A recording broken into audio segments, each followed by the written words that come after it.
الحمد لله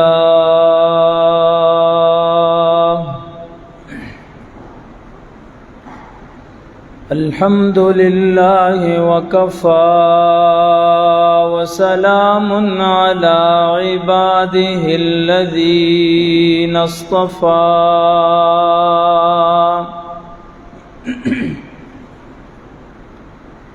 خصوصا على سيد الرسل وخاتم الأنبياء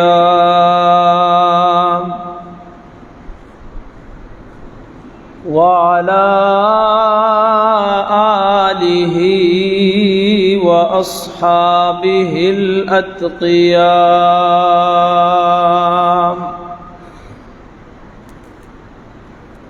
أما بعد فأعوذ بالله من الشيطان الرجيم بسم الله الرحمن الرحيم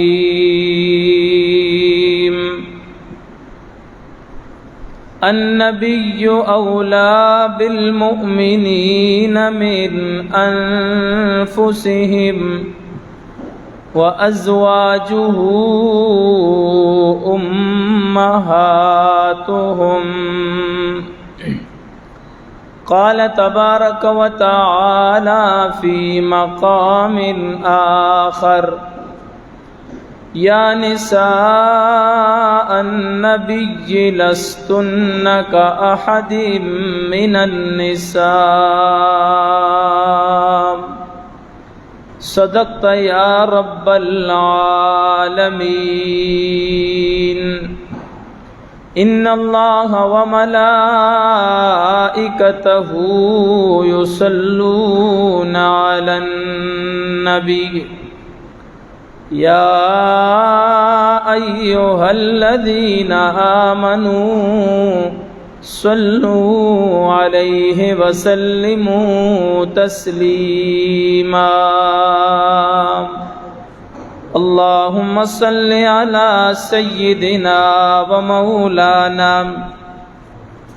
محمد وعلى آل سيدنا ومولانا محمد وبارك وسلم ثم صل عليه.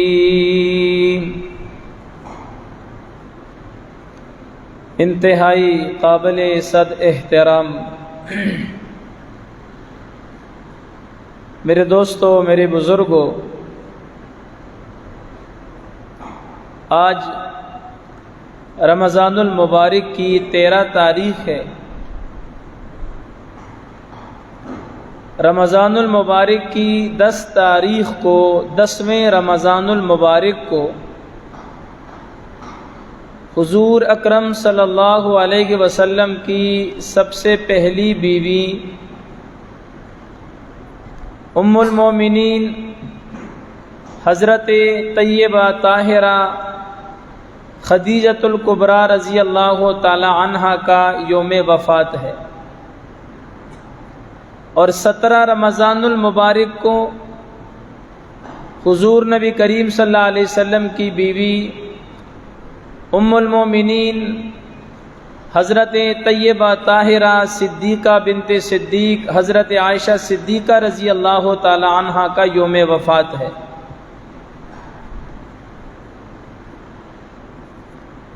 جمعہ کا خطبہ بیچ میں ہے، ایک طرف ایک موضوع، دوسری طرف دوسرا موضوع، لہٰذا آج کے خطبہ جمعہ میں ان دونوں ازواج مطہرات کی شان اور ان کے فضائل کو مختصر طور پر بیان کیا جائے گا. حضرت سیدہ خدیجۃ الکبریٰ رضی اللہ تعالی عنہا عرب کی مشہور ترین مالدار خاتون تھی. ان کی پہلی شادی ہوئی ابو حالہ تمیمی کے ساتھ، اور اس سے ان کے 2 بیٹے پیدا ہوئے. ایک کا نام ہالہ تھا اور ایک کا نام ہند تھا۔ ابو ہالہ تمیمی کی زندگی نے وفا نہیں کی، شادی کے کچھ سال بعد ان کی وفات ہو گئی۔ اب خدیجۃ الکبریٰ رضی اللہ تعالی عنہا نے دوسری شادی کی عتیق بن عابد مخزومی کے ساتھ، ان سے بھی ان کی ایک بیٹی پیدا ہوئی، لیکن ان کی زندگی نے بھی وفا نہیں کی، وہ بھی فوت ہو گئے۔ یوں حضرت خدیجۃ الکبریٰ رضی اللہ تعالی عنہا 2 مرتبہ بیوہ بنی۔ 35 یا 36 سال کی عمر میں ان کے والد خویلد بن اسد کا بھی انتقال ہو گیا، اور وہ عرب کے مشہور ترین تاجر تھے۔ ان کی وفات کے بعد وہ جتنی تجارت تھی، ذمہ داریاں تھیں، وہ حضرت خدیجۃ الکبریٰ رضی اللہ تعالی عنہا کے سر پہ پڑی، اور آپ نے بڑے اچھے انداز میں اپنے والد کی تجارت کو آگے بڑھایا۔ عرب کے تاجر آپ کا مال لے کر دوسرے ملکوں میں جا کر تجارت کیا کرتے تھے۔ ان دنوں نبی کریم صلی اللہ علیہ وسلم کی سیرت، آپ کے اخلاق، آپ کی امانت داری اور دیانت داری کے بڑے چرچے تھے۔ آپ صادق اور امین کے القابات سے مشہور تھے۔ خدیجۃ الکبریٰ رضی اللہ تعالی عنہا نے سوچا کہ اب کی بار میں نبی پاک صلی اللہ علیہ وسلم کو اپنا مال دے کر تجارت کے لیے ملک شام بھیجتی ہوں۔ نبی پاک کے پاس پیغام بھیجا، نبی پاک نے اپنے چچا ابو طالب سے مشورہ کیا،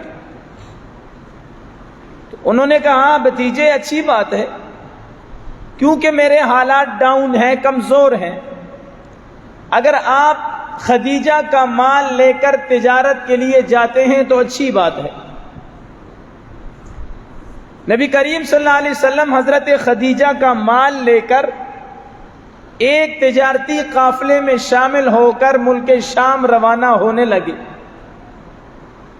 خدیجہ نے اپنا غلام جس کا نام میسرہ تھا اس کو بھی نبی پاک کے ساتھ بھیجا۔ اب اس سفر میں میسرہ نبی پاک کے ساتھ ہے اور خدیجہ کا غلام ہے۔ اس نے پورے سفر کے دوران نبی پاک صلی اللہ علیہ وسلم کی ذات کے حوالے سے بڑی عجیب و غریب باتیں دیکھی،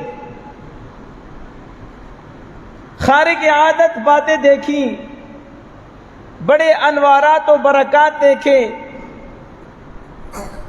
عجیب و غریب قسم کے منظر اس نے دیکھے۔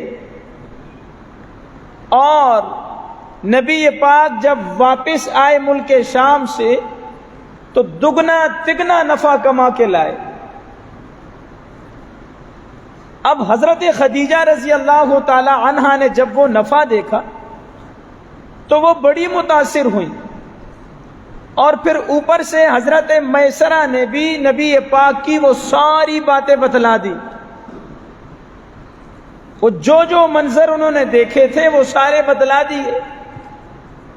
خدیجۃ الکبریٰ رضی اللہ تعالی عنہا نے پہلے تو شادی کا ارادہ منسوخ کر لیا تھا کہ 2 دفعہ میری زندگی اجڑ گئی، 2 دفعہ بیوہ بنی ہوں، اب کی بار میں شادی نہیں کروں گی۔ لیکن نبی پاک صلی اللہ علیہ وسلم کی یہ حالات سن کر، یہ باتیں، یہ واقعات سن کر ارادہ کیا کہ میں نبی پاک کے ساتھ شادی کروں۔ دنیا کی وہ خوش نصیب عورت کہ جس نے اپنے لیے خاوند منتخب کیا تو رسول اللہ کو منتخب کیا۔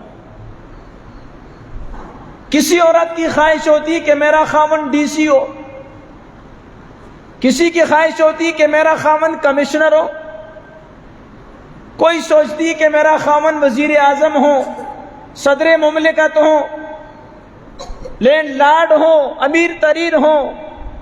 لیکن قربان جاؤں خدیجہ کی چاہت پہ کہ خدیجہ نے سوچا کہ میرا خاوند اللہ کا نبی ہو. ایک عورت تھی نفیسہ بنت امیہ، اس کو رازدارانہ طور پہ نبی پاک کے پاس بھیجا کہ جاؤ نبی پاک سے نکاح کی بات کرو. نفیسہ حضرت محمد عربی کے پاس آئی اور کہنے لگی آپ شادی کیوں نہیں کر لیتے؟ آپ نے فرمایا میں خالی ہاتھ ہوں، نادار ہوں، غریب ہوں، میں شادی کیسے کر سکتا ہوں؟ نفیسہ کہنے لگی ایک عورت اگر مالدار بھی ہے، خوش طمع بھی ہے، حسن و جمال والی بھی ہے، عفت و حیا والی بھی ہے، پاکیزہ زندگی گزارنے والی ہے، اور آپ کے اپنا مال آپ پر خرچ بھی کرنے والی ہے، اگر وہ آپ کے ساتھ شادی کرے، نبی پاک نے فرمایا کون اللہ کی بندی ایسی ہو سکتی ہے؟ فرمایا خدیجہ بنت خویلد. آپ نے اپنے چچا ابو طالب سے مشورہ کیا کہ خدیجہ کی طرف سے نکاح کا پیغام آیا. ابو طالب نے خوشی کا اظہار کیا. نبی پاک نے نفیسہ سے فرمایا کہ جاؤ خدیجہ سے کہہ دو کہ میں راضی ہوں. پھر خدیجہ نے نفیسہ ہی کے ذریعے نبی پاک کو اپنے ہاں بلوایا اور خود نبی پاک سے بات کی، سارے معاملات طے ہوئے، اور نبی پاک سے فرمانے لگی کہ اپنے خاندان کے چند بزرگ لے کر آؤ. نبی پاک ابو طالب کو، دوسرے بزرگوں کو لے کر خدیجہ کے گھر گئے. خدیجہ نے اپنے چچا عمر ابن اسد کو بلایا، اور یوں ابو طالب نے اس وقت کے رواج کے مطابق حضرت خدیجہ کے ساتھ نبی پاک کا نکاح کر دیا. نکاح کے 5 سال بعد، نبوت سے پہلے یہ نکاح ہوا، یہ شادی ہوئی. نبی پاک کی عمر ہے 25 سال، خدیجۃ الکبریٰ کی عمر ہے 40 سال، اور 2 مرتبہ بیوہ بنی ہے، 2 مرتبہ. اس نکاح کے 5 سال بعد آپ کا پہلا بیٹا پیدا ہوا حضرت قاسم، جس کی وجہ سے نبی پاک کا لقب ہے ابو القاسم صلی اللہ علیہ وسلم. اور پھر آپ کی بڑی بیٹی حضرت زینب پیدا ہوئی. یہ دونوں بچے نبوت ملنے سے پہلے پیدا ہوئے. پھر آپ کا دوسرا بیٹا پیدا ہوا حضرت عبداللہ. وہ جب پیدا ہوئے تو اس وقت نبی پاک کو نبوت مل چکی تھی، اس لیے انہیں طیب اور طاہر بھی کہا جاتا ہے. اس کے بعد پھر آپ کی 3 بیٹیاں پیدا ہوئیں، حضرت رقیہ، حضرت ام کلثوم اور حضرت فاطمہ الزہرا رضی اللہ تعالی عنہ. نبی پاک کے ساتھ شادی کرنے کے بعد دنیا کی اس خوش نصیب عورت نے اپنا سارا مال نبی پاک پہ قربان کر دیا.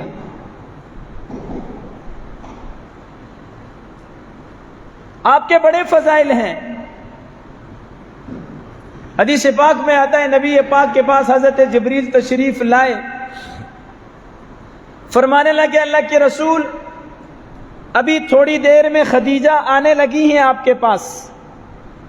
ان کے ہاتھ میں ایک برتن ہے جس میں سالن ہے، اور وہ جب آپ کے پاس آئیں تو آپ ان کو اللہ کا سلام دے دینا اور میرا بھی سلام دے دینا، اور انہیں خوشخبری دے دیں کہ ان کے لیے جنت میں موتیوں سے بنا ہوا محل تیار ہے، جس میں کوئی شور و غل نہیں ہے، کوئی پریشانی، کوئی دقت نہیں ہے. یہ غالباً تاریخ میں لکھا ہے کہ یہ غار حرا کا واقعہ ہے کہ نبی پاک غار حرا میں جاتے تھے اور کئی روز وہاں عبادت کرتے تھے، اور خدیجہ آپ کے لیے کھانا لے کے جایا کرتی تھی۔ اما عائشہ فرماتی ہیں کہ نبی پاک کی ازواج میں سے کسی زوجہ مطہرہ پر مجھے اتنا رشک نہیں آیا جتنا حضرت خدیجہ پہ مجھے رشک آتا تھا، کہ نبی پاک اکثر ان کے تذکرے فرمایا کرتے تھے، اور جب کبھی آپ کے پاس گوشت آتا تو آپ خدیجہ کی سہیلیوں کے ہاتھ ضرور تحفہ بھجوایا کرتے تھے، اور کثرت کے ساتھ آپ خدیجہ کی تعریف کرتے تھے۔ فرماتی ہے بسا اوقات میں کہہ دیتی ہاں اللہ کے رسول، دنیا میں عورت تو صرف خدیجہ ہی تھی نا، دنیا زنانی صرف خدیجہ ہی، ایسی زنانیاں نہیں ہیں۔ تو نبی پاک فرمانے لگے عائشہ خدیجہ ایسی تھیں، انہوں نے اپنا سارا مال مجھ پہ خرچ کیا، اللہ نے خدیجہ سے مجھے اولاد عطا کی ہے، خدیجہ سے مجھے اولاد عطا کی ہے۔ اور نبی پاک فرمایا کرتے تھے جب نبی پاک پہ پہلی وحی نازل ہوئی، پہلی مرتبہ فرشتے کے ساتھ آمنا سامنا ہوا، آپ جب گھبرائے ہوئے گھر آئے خدیجہ کے پاس اور فرمانے لگے زملونی زملونی دسرونی دسرونی، خدیجہ مجھے کمبل اوڑھا دیجئے، مجھے چادر اوڑھا دیجئے، انی خشیت علی نفسی، مجھے اپنی جان جانے کا خطرہ ہے، مجھے کمبل اڑا دو، مجھے خطرہ ہے کہ میری جان چلی جائے گی۔ پہلی مرتبہ فرشتے کے ساتھ آمنا سامنا ہوا، اور حضرت جبریل نے 3 دفعہ نبی پاک کو سینے لگا کے دبایا، خوب دبایا۔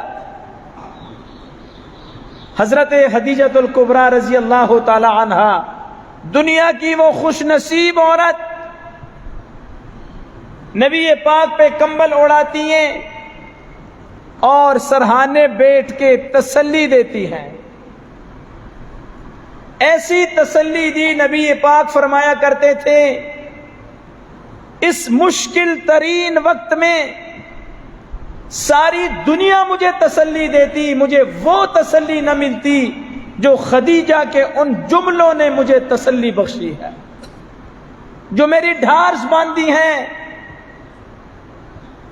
اور وہ کیا جملے تھے؟ خدیجہ آپ کے سرہانے بیٹھ گئیں اور فرمانے لگی کلا واللہ لا یخزیک اللہ انک لتصل الرحم وتحمل الکل وتقری الضیف وتکسب المعدوم وتعین علی نوائب الحق۔ خدیجہ فرماتی ہیں میرے سرتاج، میرے محبوب، کبھی بھی میں خدا کی قسم کھا کے کہتی ہوں کہ رب تعالی آپ کو کبھی بھی ضائع نہیں کرے گا، کبھی بھی رب تعالی آپ کو نقصان نہیں پہنچائے گا۔ آپ تو صلہ رحمی کرنے والے، آپ تو ٹوٹے ہوں کو جوڑنے والے ہیں، آپ تو مہمان نوازیں، اور آپ بے سہاراؤں کی مدد کرنے والے ہیں، آپ لوگوں کی گمشدہ چیزیں ان تک پہنچانے والے ہیں، کبھی بھی اللہ آپ کو ضائع نہیں کرے گا۔ اس مشکل ترین وقت میں خدیجۃ الکبریٰ رضی اللہ تعالی عنہا نے ان جملوں کے ساتھ آپ کو وہ تسلی دی کہ نبی پاک استقامت کے پہاڑ بن گئے. پھر اتنے حالات آئے میرے نبی پہ، نبی پاک مصائب کے پہاڑوں سے ٹکرا گئے، لیکن آپ استقامت کے پہاڑ بنے رہے. اس دنیا کی خوش نصیب عورت نے میرے نبی کے ساتھ 25 سال زندگی گزاری، اور 10 رمضان المبارک کو آپ کا انتقال ہو گیا. جس سال خدیجہ فوت ہوئی اسی سال ابو طالب کا بھی انتقال ہوا. اس سال کو نبی پاک نے عام الحزن کہا، غم والا سال. ایک تو باپ جیسا شفیق چچا دنیا سے گیا، ایک وہ بیوی، وہ رفیقہ حیات جو قدم قدم پہ میرے نبی کے ساتھ تعاون کرنے والی تھی، قدم قدم پہ میرے نبی کو تسلی دینے والی تھی. جب یہ فوت ہوئی، ابتدائی اسلام کا زمانہ تھا، نماز اس وقت فرض نہیں ہوئی تھی، نماز جنازہ کا بھی حکم نہیں آیا تھا. نبی پاک نے ان کو اپنے ہاتھوں سے دفن کیا، اپنے ہاتھوں سے ان کے قبر پہ مٹی ڈالی. جنازہ ان کا نہیں پڑھا گیا کہ اس وقت جنازے کا حکم ہی نہیں آیا تھا، نماز کا حکم بھی نہیں آیا تھا. حدیث پاک کا مفہوم ہے، نبی پاک فرماتے تھے میں نے ان کو جنت میں ایک نہر کے کنارے بانسوں سے بنے ہوئے ایک محل میں دیکھا ہے جس میں کوئی شور و غل، کوئی شور شرابہ نہیں ہے. خدیجہ اس میں موجود ہے. اور ہمیشہ نبی پاک خدیجہ کی سہیلیوں کے ساتھ اچھا سلوک کیا کرتے تھے، ہمیشہ ان کے ہاتھ تحفے بھیجا کرتے تھے کہ یہ میری بیوی خدیجہ کی سہیلیاں ہیں. اور پھر اپنی بیٹی حضرت فاطمہ کو جب رخصت کرنے لگے تو ہماری ماؤں میں سے کسی نے کہہ دیا کاش آج خدیجہ ہوتی تو اپنے ہاتھ سے اپنی بیٹی کو رخصت کرتی. یہ بات میرے نبی کے کان میں پڑنے کی دیر تھی کہ میرے نبی زارو زار رونے لگے اور آنسو آپ کے آنکھوں سے موتیوں کی طرح گرنے لگے. خدیجہ کے ساتھ آپ کو بڑی محبت تھی. اللہ تعالی حضرت خدیجۃ الکبریٰ رضی اللہ تعالی عنہ کی قبر پر کروڑوں رحمتیں اور برکتیں نازل فرمائے. 10 رمضان المبارک ان کی وفات ہوئی. 17 رمضان المبارک کو آپ کی دوسری بیوی، جتنی بیویاں نبی پاک کی تھیں، جتنی ازواج مطہرات تھیں، 11 یا 13 ساری کی ساری یا بیوہ تھی یا مطلقہ تھی. ایک سیدہ طیبہ طاہرہ عائشہ صدیقہ رضی اللہ تعالی عنہا ایسی تھی کہ جو کنواری تھی ان کا نکاح نبی پاک کے ساتھ ہوا. حضرت عائشہ نبوت ملنے کے 4تھے سال پیدا ہوئی، بعثت کے 4 سال بعد پیدا ہوئی. ابو بکر صدیق کے گھر میں پیدا ہوئی، اور وہ خوش نصیب عورت ہیں کہ ان کی پیدائش سے پہلے ان کے ماں باپ دونوں مسلمان ہو گئے تھے. عائشہ خود بھی صحابیہ، ماں بھی صحابیہ، بھائی بھی صحابی، بہن بھی صحابیہ، باپ بھی صحابی، اور خامن اللہ کا رسول ہے. متعدد بار نبی پاک کو، جب نبی پاک صلی اللہ علیہ وسلم خدیجہ انتقال کر گئی تو آپ شدید غم میں مبتلا ہو گئے. اتنی اعلیٰ صفات والی، اتنے اعلیٰ کردار والی بیوی، قدم قدم پہ ساتھ دینے والی بیوی دنیا سے چلی جائے، انسان کا دل ٹوٹ جاتا ہے. نبی پاک غمزدہ تھے. خواب میں کئی مرتبہ نبی پاک کو حضرت عائشہ کی تصویر دکھلائی گئی کہ اللہ کے رسول یہ آپ کی بیوی بننے والی ہے. اما عائشہ فرماتی ہیں نبی پاک نے مجھے فرمایا عائشہ 3 راتیں لگاتار ریشم کے کپڑے میں فرشتہ تجھے لا کر مجھے دکھایا کرتا تھا کہ اللہ کے رسول یہ آپ کی بیوی بننے والی ہیں. جب میں نے تمہارے چہرے سے پردہ اٹھایا تو وہ تم ہی تھی. تو میں نے اس وقت کہہ دیا تھا کہ اگر اللہ کو یہ بات منظور ہوئی تو ضرور میرا عائشہ کے ساتھ رشتہ ہوگا. اور ایک موقع پر صدیق اکبر رضی اللہ تعالیٰ عنہ نے نبی پاک سے کہا اللہ کے رسول دنیا میں مجھے 3 باتیں بڑی پسند ہیں. پہلی بات کہ چہرہ آپ کا ہو, نگاہ میری ہو, آپ کو دیکھتا ہی رہوں. اللہ نے یہ خواہش پوری کی. غار سور میں 3 دن 3 راتیں گود میں لٹا کر اکیلے دیدار کرنے والا ابو بکر ہے. ساری دنیا ترستی ہے نبی پاک کو دیکھنے کے لیے. دوسرا فرمایا میری دوسری خواہش ہے کہ مال میرا ہو, حکم آپ کا ہو, سارا مال قربان کر دوں. یہ بھی ابو بکر نے کر کے دکھایا. اور تیسری خواہش بیان کی کہ بیٹی میری ہو, بیوی آپ کی ہو. یہ بات مجھے بڑی پسند ہے. اللہ نے ان کی یہ چاہت بھی پوری کر دی. حضرت عائشہ صدیقہ رضی اللہ تعالی عنہا, ان کی عمر 6 یا 7 سال تھی کہ نبی پاک کے ساتھ ان کا نکاح ہوا. حضرت خولہ بنت حکیم ایک عورت تھی. انہوں نے نبی پاک کو مشورہ دیا کہ آپ عائشہ کے لیے پیغام نکاح کیوں نہیں بھیجتے. تو نبی پاک نے ان کو فرمایا تم میری طرف سے جاؤ اور ابو بکر کے گھر والوں کو پیغام نکاح دے دو.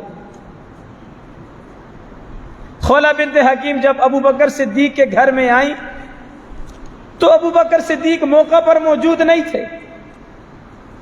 ان کی بیوی کو فرمایا آپ کو مبارک ہو کہ آپ کی بیٹی عائشہ کے لیے رسول اللہ کی طرف سے پیغام نکاح آیا ہے. انہوں نے بڑی خوشی کا اظہار کیا. اتنے میں ابو بکر صدیق تشریف لائے. خولہ بنت حکیم نے ان سے بات کی تو حضرت ابو بکر فرمانے لگے کہ یہ کیسے ہو سکتا ہے کہ میری بیٹی کا نکاح رسول اللہ کے ساتھ ہو. عائشہ تو ان کے بھائی کی بیٹی ہے, وہ تو رسول اللہ کی بھتیجی ہے. ابو بکر صدیق نے یہ بات اس لیے کی کہ رسول اللہ نے ابو بکر کو اپنا منہ بولا بھائی بنایا ہوا تھا. اور عرب میں رواج تھا کہ منہ بولے بیٹے کو حقیقی بیٹا سمجھتے تھے اور منہ بولے بھائی کو حقیقی بھائی سمجھتے تھے. حضرت خولہ بنت حکیم جب آئی نبی پاک کے پاس تو آ کر صدیق اکبر رضی اللہ تعالیٰ عنہ کا یہ پیغام دیا تو نبی کریم صلی اللہ علیہ وسلم نے ارشاد فرمایا ہوا اخی فی الاسلام وابنتہ تحل لی, کہ ابو بکر صدیق میرا اسلامی بھائی ہے, دینی بھائی ہے, حقیقی نسبی بھائی نہیں ہے. اور صدیق اکبر کی بیٹی کا نکاح میرے لیے حلال ہے. اب پھر خولہ بنت حکیم نے جا کے ابو بکر سے بات کی تو ابو بکر نے فرمایا بیچ میں ایک رکاوٹ یہ ہے کہ عائشہ کی نسبت تو میں نے بچپن ہی میں جبیر ابن مطعم سے کی ہے, میں جا کے اس کے ساتھ بات کر لیتا ہوں تاکہ میری طرف سے معاہدے کی خلاف ورزی نہ ہو. ابو بکر صدیق اس کے پاس گئے, اس سے بات کی کہ میری بیٹی کے بارے میں تمہارا کیا ارادہ ہے. کہنے لگا میری زنانی کو پوچھ, میری زنانی کو پوچھ, میری بیوی سے پوچھو. اس نے کہا ہم عائشہ کا نکاح اپنے بچے کے ساتھ نہیں کرتے, اس لیے کہ عائشہ ہمارے گھر میں آئے گی تو ساتھ ایمان کو بھی دین کو بھی لے کر آئے گی, اور ہم اپنے باپ دادا کا دین چھوڑنے والے نہیں ہیں. جب عائشہ دین اسلام لے کر آئے گی ساتھ تو پھر تو ہمارے باپ دادا کا دین ہم سے چلا جائے گا اور وہ ہم چھوڑنے کے لیے تیار نہیں ہیں. ابو بکر نے ابن مطعم سے کہا بھائی تو دس تیری کی رائے ہے کہ جڑی بیگم نے رائے ہے او میری بھی رائے ہے، جڑی گل بیگم پہ آکھنی ہے او میں بھی آکھنا۔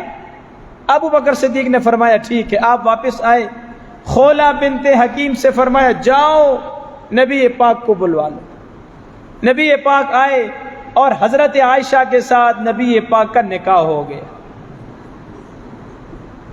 6 یا 7 سال کی عمر میں نکاح ہوا، اور پھر 10 سال کی عمر میں حضرت ابو بکر صدیق نبی پاک سے کہنے لگے میں چاہتا ہوں اللہ کے رسول کہ میری بیٹی عائشہ آپ کے نکاح میں ہے تو وہ آپ کی رفیقہ حیات بن کر آپ کے ساتھ زندگی گزارے۔ نبی پاک نے فرمایا مجھے منظور ہے۔ اب یہ شادی کیسی ہوئی؟ عائشہ رضی اللہ تعالیٰ عنہ خود فرماتی ہیں کہ میں باہر بچیوں کے ساتھ کھیل رہی تھی کہ میری ماں نے مجھے آواز دی ادھر آؤ، مجھے پکڑا، میرا سر دھویا، تیل لگایا، کنگھی کی، مجھے کپڑے پہنائے اور مجھے فرمانے لگی یہ قریش کی عورتیں آئی ہیں جاؤ تمہاری بارات۔ اور میں شادی کے بعد بھی نبی پاک کے گھر میں گڑیوں کے ساتھ کھیلا کرتی تھی۔ نبی پاک میرے لیے کپڑے کے بنے ہوئے گڑیا لاتے تھے، اس کی شکل و صورت نہیں یہ آج کل جو پورے بت ہوتے ہیں جس کے جسم کے سارے اعضاء بنے ہوتے ہیں، اس قسم کی گڑیا نہیں تھی، یہ تو سارے بت ہیں، یہ تو گناہ حرام ہے بچوں کے لیے خریدنا، ہم گھر میں لا کر بچوں کو دے دیتے۔ وہ ویسے کپڑے سے ویسے ایک رولا سا بنا کے چھوٹی سے وہ اس کے ساتھ کھیلتی تھی عورتیں۔ ہمارے علاقوں میں، پہاڑی علاقوں میں آج کل بھی بچیاں وہی کھیلتی ہیں، اور آج کل تو جدید دور ہے۔ استاد عبدالسلام رحمۃ اللہ علیہ فرمایا کرتے تھے پہلے بچے لکڑیوں کے بنے ہوئے کھلونے سے کھیلا کرتے تھے، آج کل جدید دور ہے بچے موبائل نال پہ کھیلنے۔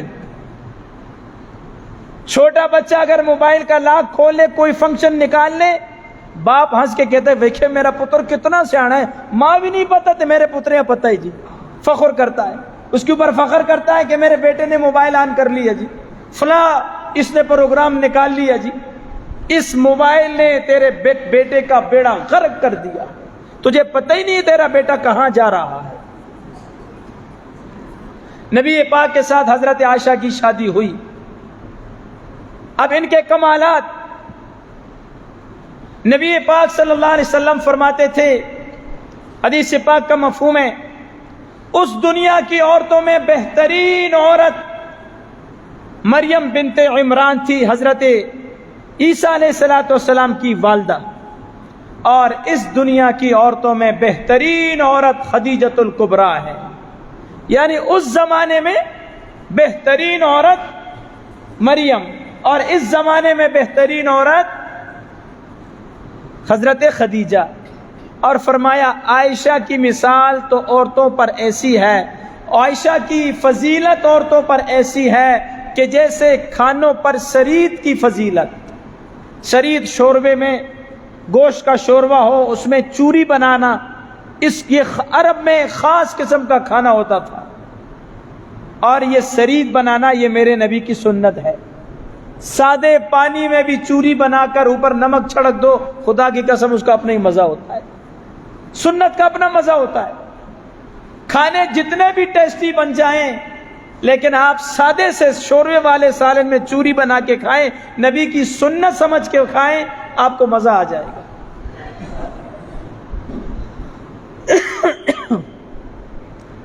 حضرت عائشہ فرماتی ہے کہ صحابہ کرام نبی پاک کی جس دن میرے پاس باری ہوتی تھی تو صحابہ کرام اس دن خصوصیت کے ساتھ ہدیے بیچتے تھے۔ تو جو باقی ازواج مطہرات تھی نا، اصل میں نبی پاک کی بیویوں میں 2 گروہ تھی، ایک گروہ میں حضرت عائشہ، حضرت حفصہ، حضرت سودا، حضرت صفیہ، یہ ایک پارٹی، دوسری پارٹی میں ام سلمہ اور باقی ازواج مطہرات۔ تو باقی ازواج مطہرات نے حضرت ام سلمہ سے کہا کہ آپ جا کے نبی پاک سے کہیں کہ یا رسول اللہ اپنے اصحاب سے کہہ دیں کہ جدو ساڑی واری ہوئے نا تو اس وقت بھی ہدیے بھیجا کرو، اس وقت بھی ہدیے بھیجا کریں۔ عائشہ کی باری میں بھیجتے تھے ام سلمہ نبی پاک کے پاس آئی، جب بات کی تو نبی پاک نے فرمایا ام سلمہ عائشہ کے بارے میں مجھے اذیت نہ پہنچاؤ، عائشہ تو وہ ہے کہ جس کے بستر پہ رب کا قرآن نازل ہوتا ہے۔ پھر ازواج مطہرات نے حضرت فاطمہ کو سمجھا کے بھیجا اپنے پاپا کے پاس کہ جاؤ بابا سے بولو کہ صحابہ سے کہہ دیں کہ جب باقی ازواج مطہرات کی باری ہوں تب بھی ہدیے بھیجا کرے۔ جب نبی پاک کے پاس فاطمہ بیٹی آئی تو نبی پاک نے فرمایا فاطمہ کیا تم اس سے محبت نہیں کرو گی کہ جس کے ساتھ مجھے محبت ہے؟ فرمایا جی بابا میں کیوں نہیں، ضرور محبت کروں گی۔ فرمایا پھر عائشہ سے محبت کرو۔ نبی پاک صلی اللہ علیہ وسلم مسجد نبوی کے ساتھ چھوٹے چھوٹے آپ کے حجرے تھے، ہر بیوی کا اپنا الگ حجرہ تھا۔ نبی پاک نے اپنی بیویوں کی باریاں مقرر کی تھی، باری میں آپ سب کے ساتھ برابری کرتے تھے، خرچہ دینے میں سب کے ساتھ برابری کرتے تھے، لیکن دلی محبت عائشہ کے ساتھ سب سے زیادہ تھی۔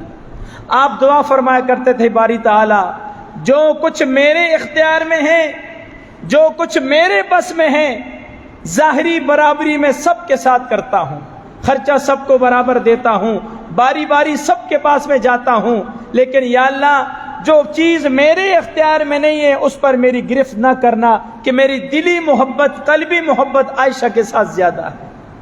اللہ نے فرمایا اس پہ آپ کی کوئی گرفت نہیں ہے۔ اور یہی مسئلہ عامت المسلمین کے لیے بھی ہے۔ جس آدمی کے گھر میں ایک سے زائد بیویاں ہیں، 2 ہیں، 3 ہیں، 4 ہیں، ظاہری برابری میں سب کی باری کا وہ خیال کرے گا، ایک رات ایک بیوی کے پاس، دوسری رات دوسری بیوی کے پاس۔ ہاں جب وہ نئی شادی کرے تو شریعت اس کو 1 ہفتہ نئی بیوی کے پاس رہنے کی اجازت دیتی ہے۔ 1 ہفتہ اس کے پاس گزارنے کے بعد پھر باریاں مقرر کرے گا، ایک رات ایک بیوی کے پاس، دوسری رات دوسری بیوی کے پاس۔ نبی پاک اس باریوں میں بالکل برابری کرتے تھے، اور جب آپ کہیں سفر پہ جاتے تو باری باری سب بیویوں کے پاس جاتے، حالات پوچھتے، خرچہ پوچھتے اور تسلی دیتے، اور پھر آپ سفر پہ جاتے۔ جب واپس آتے تو ساری بیویوں کے پاس جا کے تھوڑا تھوڑا دیر سب کے پاس بیٹھتے، اور پھر جس بیوی کے باری ہوتی اس کے پاس رات گزارتے۔ تو نبی پاک فرماتے ہیں کہ مجھے سب سے زیادہ محبت عائشہ کے ساتھ ہے، اللہ اس پر میری گرفت نہ کرنا۔ حضرت عائشہ صدیقہ رضی اللہ تعالی عنہ وہ خوش نصیب عورت ہے کہ 9 یا 10 سال کی عمر میں ان کی شادی ہوئی، 18 سال کی عمر میں نبی پاک انتقال فرما گئے، 18 سال کی عمر میں یہ بیوہ ہو گئیں۔ ان 9 سالوں کے اندر آدھا دین عائشہ نے نبی پاک سے نقل کر کے امت کے حوالے کیا۔ سب سے بڑا احسان ہے ازواج مطہرات میں سے حضرت عائشہ کا امت پر، آدھا دین نبی پاک سے لے کر امت کے حوالے کیا۔ امیر معاویہ رضی اللہ تعالیٰ عنہ فرمایا کرتے تھے کہ میں نے حضرت عائشہ سے بڑھ کر کوئی خطیب، فصیح اور بلیغ مقرر میں نے کسی کو نہیں دیکھا حضرت عائشہ سے زیادہ۔ بڑی فصاحت و بلاغت والی تھی، اللہ نے بولنے کا بڑا ملکہ عطا کیا تھا۔ صحابہ فرماتے ہیں نبی پاک کے وفات کے بعد کسی مسئلے میں ہمارا اختلاف ہو جاتا، ہم جاتے اما عائشہ کو پردے میں، وہ مسئلہ بیان کرتے، آپ سیکنڈوں میں ہمیں حل بتلا دیتے، فوراً وہ مسئلہ ہمیں سمجھا دیتے۔ 18 سال کی بچی ہے لیکن دین کی اللہ نے وہ سمجھ عطا کی تھی، اللہ نے وہ علم عطا کیا تھا۔ بڑے بڑے صحابہ بھی مسائل میں عائشہ کی طرف رجوع فرمایا کرتے تھے۔ اور قربان جاؤں عائشہ کی عظمت پر کہ جب بےایمانوں نے حضرت یوسف پر الزام لگایا، ایک بچہ وکیل صفائی بنا، حضرت مریم پہ الزام لگا، حضرت عیسیٰ وکیل صفائی بنے، حضرت موسیٰ پہ الزام لگا، ایک عورت وکیل صفائی بنی، حضرت عائشہ پہ الزام لگا، خود رب العالمین وکیل صفائی بنے۔